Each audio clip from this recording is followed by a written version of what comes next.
How many times am I going to say it? I mean, for the past week, every pulse rifle I have reviewed, I have said it was godly. I'm going to go ahead and say this, boys. There's just a lot of good weapons in this sandbox. And see, that's what's so different about Sandbox 2.0, is that in previous sandboxes, there was 1, 2, maybe 3 weapons that were purely dominant. And even if some of the others could compete, it was very obvious which weapon was the best. Here in this sandbox, boys, I'm going to be honest with you, there's just a lot of nasty stuff. Just pick whichever one you want to get the nastiest with. Fellas, shout out to NCS though for letting me get on his account and playing with the God roll for this Iron Banner pulse rifle. Boys, I said it earlier. I said Claws of the Wolf was a fantastic pulse rifle, but it really would thrive if it had a specific role. I mentioned it needed ricochet rounds, full auto, a counterbalance mod, a stability masterwork, and possibly outlaw to help with that reload speed. Somehow NCS has achieved all of these in a mere afternoon. What is up with these people's RNG, man? So fellas, I present to you Clever Dragon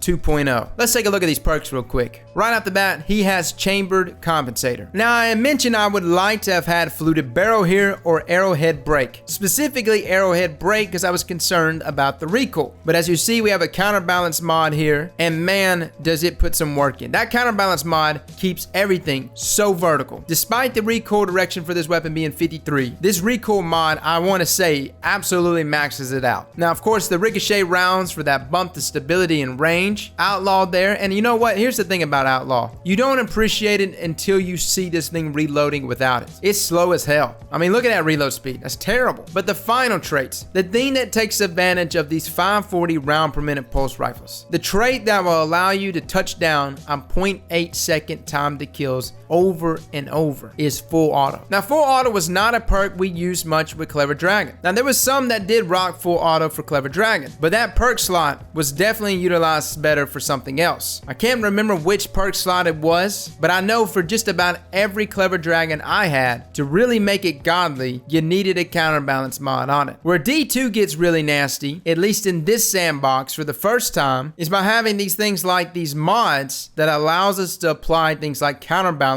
completely separate to our perks, which kind of gives you some control over creating these god roll weapons. So with all that being said, is this the god roll you should be seeking out for Claws of the Wolf? And on top of that, is this pulse rifle really as good as I'm saying it is? First up, I'd like to just acknowledge the fact that we were right. We called it, boys. We said what roll we needed on this pulse rifle for it to truly thrive. And this is it. This is the god roll. I would take this up against any Clever Dragon, any of the baddest Clever Dragons back in Destiny 1. Somebody's in here wondering what the hell a Clever Dragon even is. Fellas, it was a nasty pulse rifle back in Destiny 1. But Claws of the Wolf, guys, this roll right here, the amount of range that it has on it, the controllable recoil there with that counterbalance mod, the extra stability with ricochet rounds and that stability masterwork, on top of just laying on that R2 trigger and just spamming shots one after another. Guys, this is it. This is so deadly. Now the question still remains, is this the pulse rifle for you? Last week we reviewed the pulse rifle from the raid. I talked about how good it is. And don't kid yourself, boys. Chattering Bone is a fantastic pulse. But something you have to keep in mind when it comes to those lightweight pulse rifles is they are more forgiving, but they do have a longer time to kill than these rapid fire pulse rifles. Claws of the Wolf every single day can beat out something like Chattering Bone if you can land